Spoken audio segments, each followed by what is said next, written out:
주님의 이름으로 사랑합니다.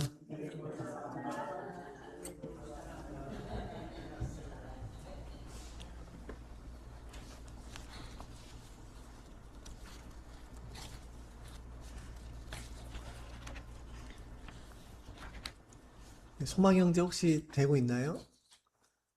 예. 제가 구글에 검색어를 하나 쳤는데요. 현대인들의 삶이라는 검색어를 입력을 했습니다. 나중에 심심하실 때 한번 해보셔도 똑같이 아마 나오리라 생각이 듭니다. 현대인들의 삶이라는 검색어를 입력했더니 구글이 이렇게 대답을 했습니다. 물질적 풍요 속에서도 현대인들은 치열한 경쟁과 정보의 홍수 속에 놓여 있습니다.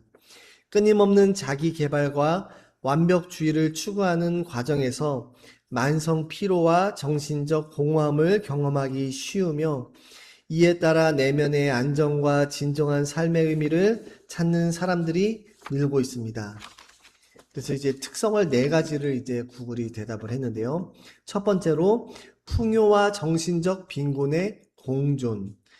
현대 사회는 기술의 발달로 물질적인 편리함을 얻었지만 스마트폰과 미디어를 통한 과도한 정보 노출은 오히려 정서적 메마름과 스트레스를 유발합니다. 두 번째로 완벽주의와 최적화병. 더 나은 선택을 향한 강박은 일상생활마저 효율성 위주로 재편하게 만들었습니다. 효율만을 추구하는 이른바 최적화병은 현재의 순간을 온전히 즐기지 못하고 다음 단계에 대한 불안감을 가중시키는 원인이 됩니다. 세 번째, 만성 피로와 번아웃. 태어나서 쉼없이 일하고 자본을 좇는 구조 속에서 현대인들은 에너지, 호르몬, 면역체계의 불균형으로 인한 만성 피로를 겪습니다. 네 번째, 대안적 삶의 모색. 치열한 경쟁에 지친 현대인들은 현재의 소소한 만족을 중시하거나 물질적으로 소박하고 정신적으로 단순한 삶을 지향하기도 합니다. 이렇게 4가지가 답이 나오더라고요. 우리 성도님들은 어떻습니까? 이 현대인들의 삶의 특징에 대해서 어떻게 우리 성도님들도 비슷한 공통점들이 있으신가요? 제가 이제 여기 이제 쭉 나왔지만 그냥 제가 이제 요약을 하면 삶의 방향과 목적을 잃고 기계처럼 반복되는 이제 우리 한국 분들은 다람쥐 쳇바퀴 도는 삶이라고 그런 표현도 쓰시는데 반복되는 삶 그리고 물질을 위해서 자신을 소모하고 있는 삶을 살고 있지는 않은가 이렇게 요약을 할 수 있겠습니다. 가만히 있으면 경쟁에서 뒤처진다는 불안, 그리고 미래에 대한 근심과 걱정이 현대인들의 마음을 채우고 있다고 볼 수 있겠습니다. 저도 이제 사회생활 하면서 사람들을 만나면 가장 많이 하는 감정 표현이 불안입니다. 불안. 같이 일하는 분들이 오늘 장사가 안 되면 어떡하나 불안해 합니다. 그러면 뭐라고 대답해야 되죠? 제가 아는 오래전에 만났던 분은 이렇게 얘기를 하더라고요. 장사가 안 되면 몸이 편해서 좋고, 장사가 잘 되면 돈을 많이 벌어서 좋다. 이렇게 얘기를 하더라고요. 어떻습니까? 동감이 되시나요? 좀 이제 현명한 대답인 것 같습니다. 그런데 이제 우리 믿는 사람들은 이제 근본적으로, 세상과는 다른 관점을 가지고 우리의 삶을 바라보아야 하겠습니다. 다른 사람들은 불안과 걱정과 근심으로 살지만 우리는 오히려 기쁨과 감사와 평안을 안고 삽니다. 어떻게 그것이 가능할까요? 우리는 매일, 매 순간순간 기도를 통해서 예수님과 하나님과 소통하고 또한 우리의 근심을 아뢰기 때문에 우리가 불안할 필요가 없고 불안할 이유도 없고 또 오히려 그 가운데서 감사하고 평안함을 느끼는 것입니다.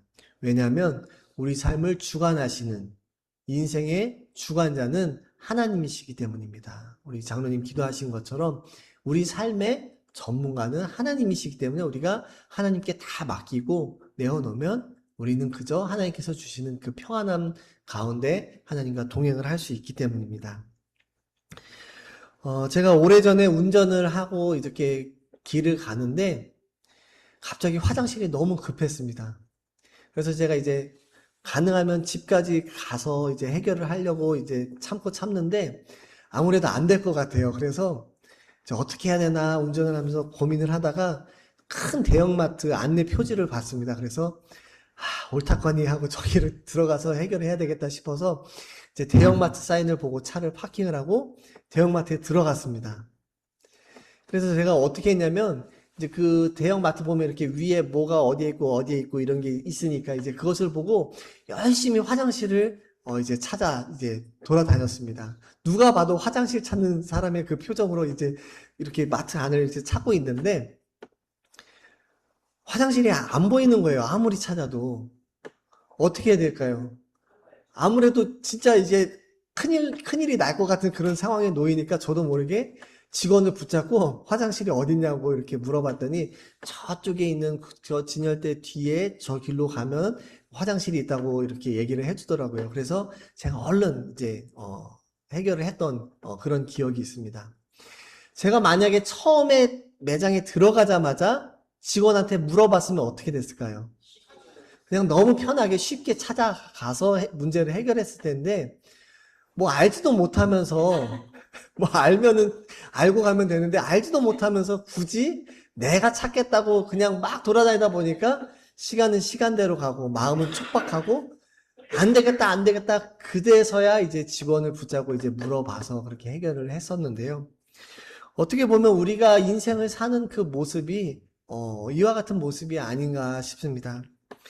문제가 생기면 그 문제의 전문가한테 물어보면 되는데 내가 해결하려고 자꾸 하다 보니까 오히려 문제를 더 키우고 시간은 시간대로 지체되는 경우가 있습니다. 우리가 아프면 어떻게 해야 되죠? 의사한테 빨리 가야 됩니다. 자동차가 고장이 나면 정비소에 빨리 가야 되죠. 그런데 자꾸 내가 뭘 어떻게 해보려고 하니까 오히려 병을 키우고 오히려 자동차의 고장도 더 키우는 그런 경향이 있는데 문제가 생기면 빨리 전문가에게 나아가는 것이 가장 현명한 방법이라고 할 수 있습니다. 우리의 인생도 마찬가지입니다. 하나님께 묻고 하나님의 말씀에 순종하면 아주 쉽게 해결될 문제들인데 굳이 내 힘과 능력과 지혜로 해결해 보겠다고 아둥바둥 대다가 문제 해결도 못하고 밤에 근심하면서 잠도 못 자는 그런 모습이 혹시 우리 가운데 있지는 않은가 생각이 듭니다. 앞서 말씀드린 현대인의 삶의 문제의 가장 궁극적 해결 방법은 하나님을 믿고 의지하고 모든 것을 하나님께 맡기는 삶, 기도로 하나님과 동행하는 삶이라고 생각이 듭니다. 사도행전 3장을 보면 한 사람이 나오는데 이 사람은 태어나면서부터 걷지 못하는 사람입니다. 걷지 못하기 때문에 노동을 할 수가 없고 노동을 할 수가 없기 때문에 구걸을 해야만 생계를 유지할 수 있는 사람입니다. 그래서 사람들이 미문이라고 불리는 그 성전 문 앞에 이 사람을 데려다 놓으면 이 사람은 앉아서 하루 종일 구걸을 합니다. 구걸을 하는 이 사람의 머릿속에는 어떤 생각이 들었을까요? 내가 오늘 하루 얼마나 벌어갈 수 있을까? 혹시 저와 우리 성도님들의 하루를 시작하는 마음이 이와 똑같지 않습니까? 일터에 나가서 내가 오늘 하루 얼마를 벌어갈 수 있을까? 똑같은 마음으로 가 있지는 않은지. 그런데 이 재미있는 것은 무엇이냐면 이 사람이 베드로와 요한이 우리를 보라라고 했더니 쳐다보는데 무엇을 얻을까라는 생각을 했습니다. 사람을 쳐다볼 때 상대방이 어떤 사람인지 호기심으로 바라본 것이 아니라 그 사람은 어떤 사람일까라는 마음으로 본 것이 아니라 무엇을 얻을까, 내 이익을 생각하면서 그 사람을 쳐다보았다는 것입니다. 우리가 하루를 생각할 때 우리가 하루 종일 만나는 사람들 생각하면 특히 비즈니스 하시는 분들은 손님이 딱 들어오면 이분이 큰 손님인지 작은 손님인지 얼마나 나에게 돈을 벌어줄 수 있는 사람인지 그것부터 자연스럽게 생각이 드시죠? 뭐 그것을 안 하려고 해도 그것은 당연한 것입니다. 그런데 이 사람도 마찬가지로 베드로와 요한을 바라볼 때 무엇을 얻을까?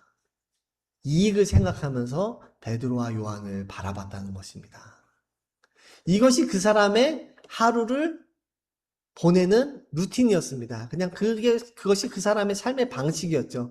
태어나서 성전 미문에 앉아서 국어를 시작하는 그때부터 베드로와 요한을 만나는 그 순간까지 사람을 만나면 상대방을 바라보고 내가 이 사람에게 얼마나 국어를 할 수 있을까 바라보면서 하루하루를 살았다라는 것입니다. 어쩌면 현대를 살아가는 우리들의 모습도 이 사람과 똑같은 모습이 아닐까라는 생각이 듭니다. 그저 반복되는 삶 가운데서 오늘 하루 내가 얼마나 벌 수 있나 그것만 관심 갖고 하루하루를 사는 그 모습. 그런데 그렇게 살다 보면 무엇을 놓치죠? 결국에는 내가 왜 살아가고 있는지, 내 인생의 목적이 무엇인지, 내 목적의 삶의 방향이 무엇인지를 놓치고 살다 보니까 결국엔 삶이 불안하고 근심, 걱정이 앞서고 때로는 내가 왜 사는지 모르는 어떤 분들은 우울증까지도 앓는 그런 현상에 빠지지 않은가 싶습니다. 베드로와 요한이 내가 줄 것은 없지만 은과 금은 내게 없거냐 내게 있는 것으로 내게 주니 예수 그리스도의 이름으로 일어나 걸으라 라고 했을 때 그의 발목에 힘을 얻고 일어나 걷기 시작했습니다. 그리고 했던 것이 무엇이냐면 하나님께 찬송을 드리며 영광을 돌렸다는 것입니다. 베드로와 요한을 만나기 전에는 내 이익을 위해서 그날 하루하루를 반복되는 삶을 살았지만 예수 그리스도를 만난 이후에는 그 사람이 일어나서 오히려 이제는 하나님을 찬송하는 삶을 살게 되었다는 것입니다. 인생의 목적이 바뀐 것입니다. 사람을 만나서 그 사람을 바라보는 관점이 변화되기 시작한 것입니다. 우리는 어떻습니까? 아직도 여전히 은과 금을 위해서 살고 있습니까? 아니면 하나님을 찬양하며 하나님의 영광을 위해서 사는 것이 내 삶의 목적이라고 고백하면서 살고 있습니까? 우리 믿는 사람들은 다 그렇게 고백을 합니다. 내 삶의 목적이 하나님의 영광을 위해서 사는 것이다 라고 고백을 하지만 실제로의 삶은 이 미문에 앉아있던 이 사람처럼 그렇게 하루하루를 살아가고 있지는 않은지 말씀을 통해서 다시 한번 되돌아봤으면 좋겠습니다. 현대인의 무기력한 삶, 그 삶을 살고 있다면 그것은 아직 예수 그리스도를 모르는 삶을 살고 있기 때문이 아닐까 싶습니다. 예수 그리스도를 믿고 주로 영접하고 사는 삶, 그것은 삶의 목적과 삶에서 얻는 기쁨의 근본적인 변화를 의미합니다. 제가 화장실을 찾기 위해서 열심히 길을 헤맸는데 그것은 내가 해결하려고 했던 모습이었지만 이제는 예수님께 맡기면 그러니까 영적으로도 내가 길을 잃고 헤맬 때 예수님께 그 길을 묻고 또한 예수님과 동행하는 삶을 산다면 그 삶은 오히려 기쁘고 감사하고 또한 평안이 넘치는 삶이 될 것이라 믿습니다. 우리가 잘 아는 사마리아 여인의 이야기에서 예수님은 사마리아 여인에게 물었습니다. 남편을 데리고 오라. 그랬더니 이 여인이 남편이 없다라고 대답을 합니다. 예수님은 내 말이 옳다. 너에게 남편이 5이 있었고 지금 함께하는 사람도 내 남편이 아니다 라고 말씀하셨습니다. 여기서 내 남편이 아니다라는 말은 여러 가지 의미가 있을 것인데 아마 사회적으로나 법적으로나 아마 남편이 아니었기 때문에 남편이 아니다라고 말씀하셨지만 그럼에도 같이 어쩌면 이 여인과 동거하고 있는 남자였을지도 모릅니다. 한번 우리는 상상해 볼 수 있습니다. 이 여인이 지금 여섯 번째 남자와 같이 살고 있는데 그 앞에 다섯 번의 남자와 사는 동안에는 어떤 일이 있었을까요? 어떤 일이 있었을까요? 첫 번째 남자와 살 때, 처음 같이 살게 됐을 때는 나름 기대를 하고 소망을 갖고 살았는지도 모릅니다. 그런데 실망하고 헤어졌을지도 모르고, 아니면 이 여인이 버림받았을지도 모르고, 아니면 그 남자가 뭐 사고로 인해서 뭐 목숨을 잃었을 수도 있겠습니다만, 다섯 명의 남자가 만났다가 헤어지고 여섯 번째 남자를 만났지만 여전히 남편이 아니라고 말할 수밖에 없는 그런 남자와 사는 이 여인의 마음, 그 채워지지 않는 갈급함, 그 갈급함은 현대인들이 겪고 있는 갈급함과 똑같은 모습의 갈급함인지도 모릅니다. 내가 어떤 차를 사면 행복하겠지라고 했던 그 기대가 그 차를 사고 한 달이 지나면 그 기쁨이 어디로 간지 없습니다. 내가 어떤 집을 사고 나면 행복하겠지 하면 그 집을 사고 나면 행복할 수도 있지만 한 달이 지나면 여전히 그것이 만족을 채워주지 못합니다. 우리 여성분들은 뭐 그런 마음을 가질 수도 있을지 모릅니다. 내가 어떤 명품백을 사면 행복하겠지. 영원히 채워지지 않는 목마름이 물질적인 소망에서 계속 반복이 됩니다. 사람을 만날 때도 마찬가지죠. 어떤 사람은 나에게 어떤 만족을 주겠지라는 생각을 하고 만날지도 모르지만 이 세상에 그런 사람은 절대로 없습니다. 나에게 영원한 만족을 주는 사람은 세상에 절대로 없죠.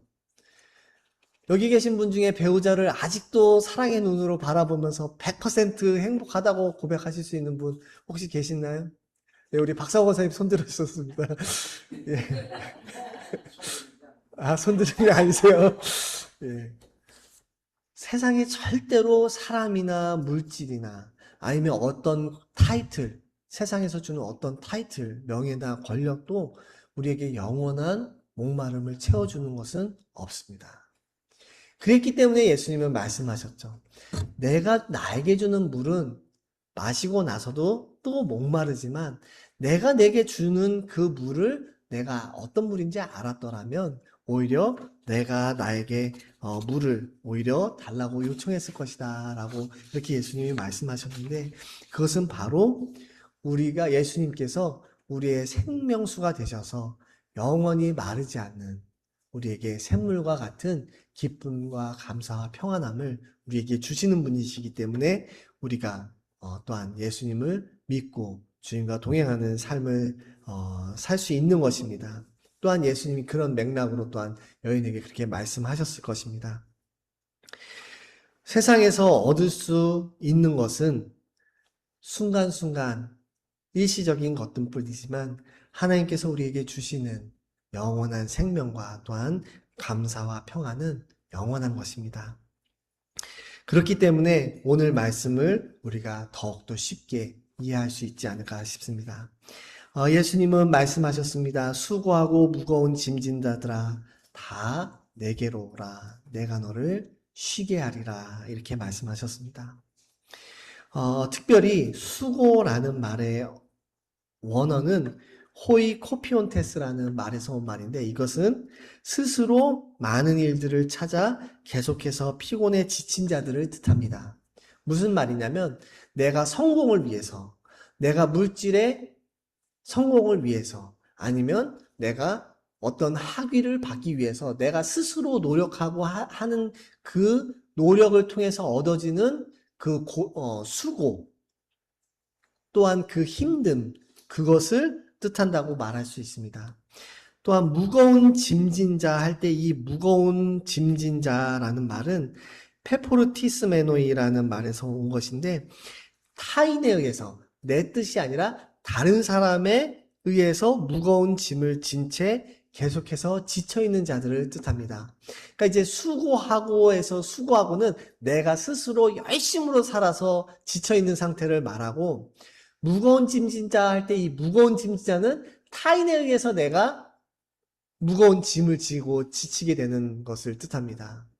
그러니까 예를 들면 제가 집에 아이가 내가 이번에는 학점을 얼마를 받아야 되겠다. GPA를 얼마를 받기 위해서 받아야 되겠다라고 이렇게 생각을 하고 열심으로 공부를 한다 이러면 이건 스스로 노력을 하기 때문에 수고하는 것이죠. 그런데 예를 들면 엄마가 아이한테 강요를 합니다. 너 이번에 GPA 얼마 받아야 돼.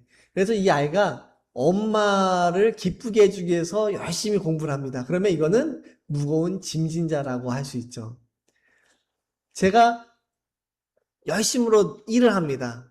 그런데 제가 이제 이것을 물질을 어느 정도 내가 돈을 벌기 위해서 열심으로 노동을 하면 이것은 수고했다라고 할 수 있는데 가족을 건사하기 위해서 제가 노동을 한다 그러면 이것은 무거운 짐을 지는 거라고 할 수 있죠. 그런데 수고하고 무거운 짐진자 이거를 두 개를 다 같이 예수님은 말씀하시는 것은 이것은 자이든 타이든 간에 너무 힘들게 일하고 수고해서 지쳐 있다면 다 내게로 오라는 것입니다. 그러면 내가 너를 쉬게 하리라 이렇게 말씀하셨습니다. 그런데 특별히 이제 여기서 이 무거운 짐을 신학적으로 해석을 하면 이 주석에서는 이 무거운 짐을 율법의 짐으로 해석을 합니다. 이 율법의 짐이라는 것이 무엇이냐면 이 구약 시대에 율법이 613가지의 계명이 있었다고 하는데요. 뭐뭐를 해라라고 하는 율법이 248개가 있었고 뭐뭐를 하지 말라라는 금지의 율법이 365개가 있었다고 합니다. 이 기억을 다 할 수 있을까요? 율법을 613가지의 계명을 기억을 할 수 있겠습니까? 그런데 또 이 율법이 특별히 이제 안식일만 놓고 보면 이 안식일에는 관한 규정도 엄격했는데 안식일에는 900m 이상 걸으면 율법을 위반하는 거였고 물건을 옮기는 것도 노동에 들기 때문에 율법을 위반하는 거였고 손수건을 주머니에 넣고 걷는 것도 율법을 어기는 것이었고 몸이 아파서 의원을 만나는 것도 율법을 어기는 것이었다고 합니다. 무거운 짐이죠. 어떻게 다 기억을 하고 그걸 다 지켜서 삽니까? 그냥 착하게 남한테 피해 안 주고 살면 돼. 그것만으로도 충분한 것인데 이것을 일일이 다 기억을 하려고 하니까 그것이 무거운 짐이 되었습니다. 또 성전에 들어갈 때는 반드시 성전 전용 화폐로 돈을 바꾸어서 성전세를 내야 했는데 이 환전 과정에서 환전상들이 폭리를 취하고 또한 그것이 제사장들과 대제사장들까지도 다 이익이 연결이 되는 그런 이제 카르텔이라고 하죠. 이제 성전에 입장을 하기 위해서 내는 그 성전세를 통한 그 불법적인 그런 행위들이 많이 이루어졌었는데 이것도 또한 무거운 짐이었다고도 할 수 있습니다. 그럼 이제 상상을 해보면 이 율법을 지키기도 어려웠을 뿐더러 또한 정상적인 방법으로 성전에 들어가려고 하면 어떤 사람들이 들어갈 수 있었겠습니까? 성전세를 낼 수 있는 경제적인 능력이 있는 사람만 성전에 들어갔습니다.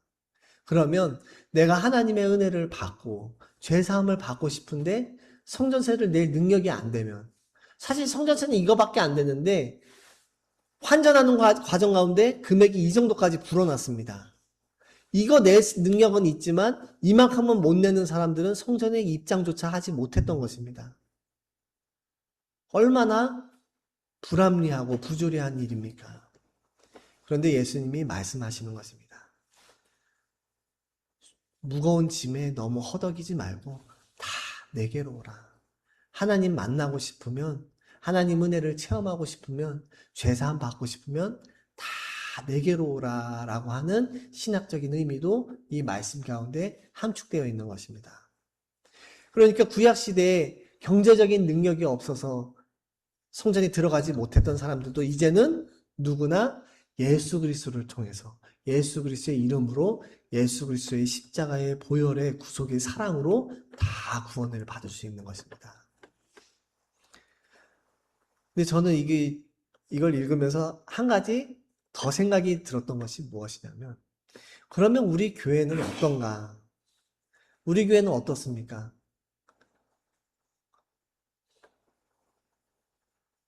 헌금 낼 능력이 없어도 교회에 오고 싶은데 하는 이런 마음이 있는 사람들이 우리 교회에 쉽게 올 수 있는 그런 교회인지, 예수님께서 말씀하신 것처럼 누구나 다 와서 자유롭게 예배드리고 성만찬에 참석하고 하나님의 은혜를 체험할 수 있는 그런 교회인지, 아니면 눈치 봐야 되고 또 내가 헌금을 못 내면 다른 사람의 시선을 의식해야 하는 그런 교회인지 한번 생각해 보게 되었습니다. 현대인의 많은 사람들이 큰 교회를 선호하는 이유가 헌금을 내지 않아도, 특별히 시선을 의식하지 않아도 되기 때문에 대형 교회를 선호하는 이유도 있다고 제가 그렇게 어디서 읽은 기억이 납니다. 우리 교회는 어떻습니까? 제가 사실은 그런 말씀도 드렸어요. 이제는 11조 감사헌금 이런 봉투 구별 두지 말고 그냥 빈 봉투로 해서 그냥 헌금을 낼 수 있게 하면 바꾸면 어떻겠냐. 제가 이런 건의도 드렸더니 너무 좋다고 이렇게 말씀을 하시더라고요.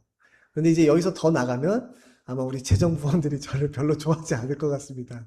그런데 중요한 것은 누구라도 아무 부담 없이, 그러니까 무거운 짐이라는 것 없이, 부담 없이 교회에 자유롭게 올 수 있는 그런 환경을 우리가 만들어 놓았는가. 또 편견과 선입견 없이 누구라도 올 수 있는 그런 교회인가. 정말 예수 그리스도의 사랑으로 열려있는 교회인가를 우리가 다시 한번 돌아보아야 하겠습니다.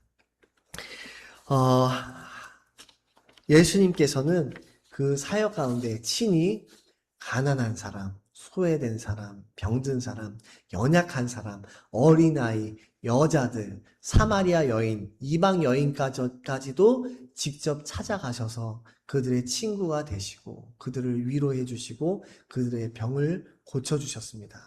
우리도 그렇게 열려있는 브루클린 연합감리교회가 되기를 간절히 축원합니다.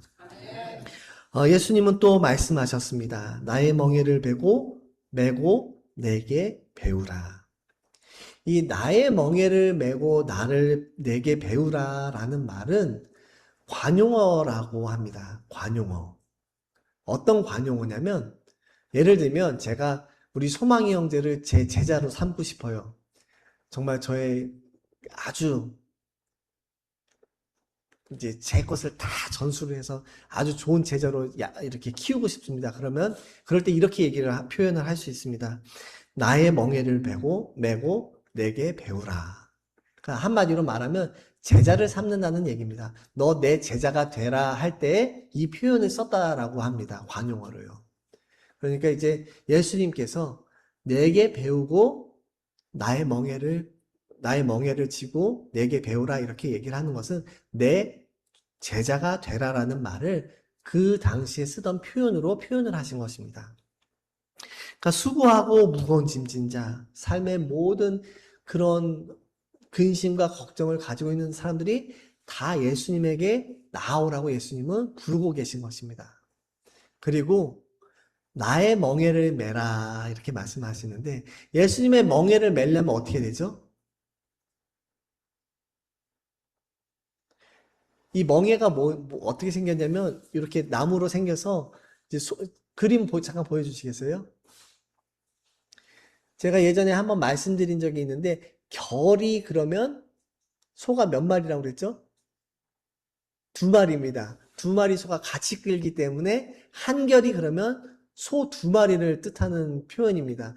잠깐 슬라이더 다음 장으로 한번 넘겨주시면 좋을 것 같아요. 보면 이게 소 2마리가 같이 이렇게 가죠. 이 멍에를 지고 있습니다. 그런데 나의 멍에를 지고 할 때 이 나의 멍에를 지려면 어떻게 되죠? 내 멍에를 벗어야 됩니다. 내 멍에를 벗어야 예수님의 멍에를 지죠. 아닙니까?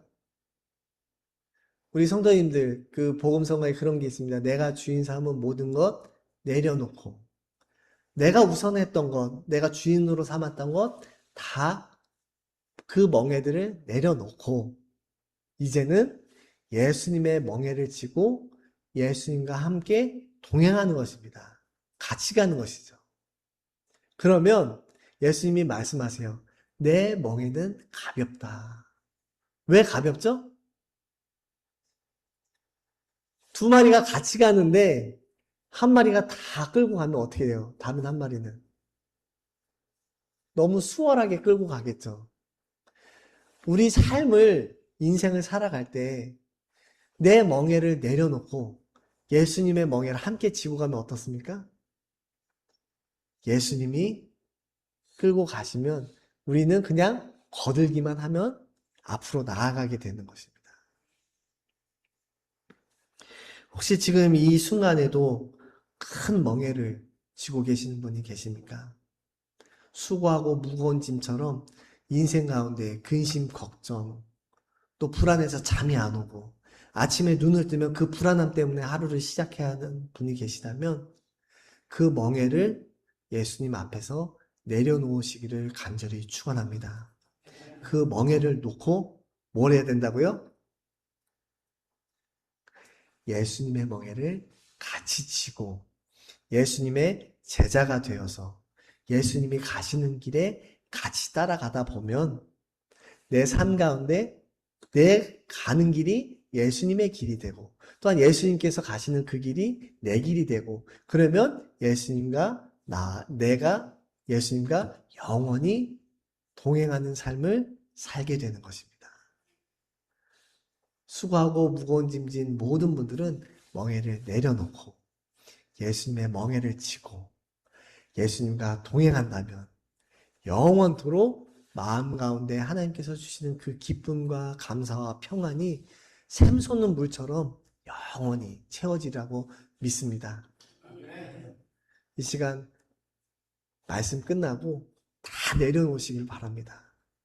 나를 괴롭히는 것들, 나를 마음 아프게 했던 것들, 또 내 마음 가운데 있는 걱정들, 또 사업에 관한 것들, 자녀에 관한 것들, 모든 근심이 있다면 다 내려놓으시길 바랍니다.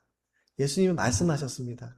수고하고 무거운 짐 진 자들아 다 내게로 오라. 내가 너를 쉬게 하리라. 그리고 그 무거운 짐 내려놓고 나랑 같이 가자.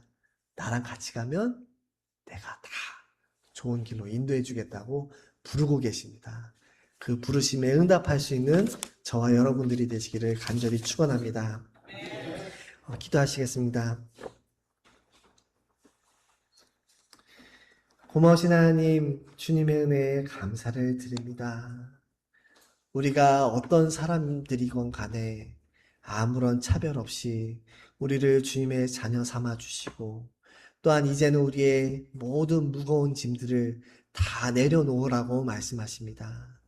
우리의 마음 가운데 있는 모든 근심, 걱정들, 불안함들 다 이 시간 십자가 앞에 내려놓사오니 주님 다 소멸해 주시고 이제는 예수님과 함께 동행하는 믿음으로 인하여서 날마다 우리의 삶 가운데 주님께서 주시는 기쁨과 감사와 평안이 넘쳐날 수 있도록 주님 우리 삶 가운데서 역사하여 주시옵소서. 끝없이 샘솟는 샘물처럼 우리의 삶 가운데 생수가 되어 주셔서 날마다 주님의 은혜를 체험하는 우리의 기도가 응답되는 놀라운 삶을 살아나갈 수 있도록 주님께서 역사하여 주시옵소서. 감사드리며 예수님의 이름으로 기도드립니다. 아멘.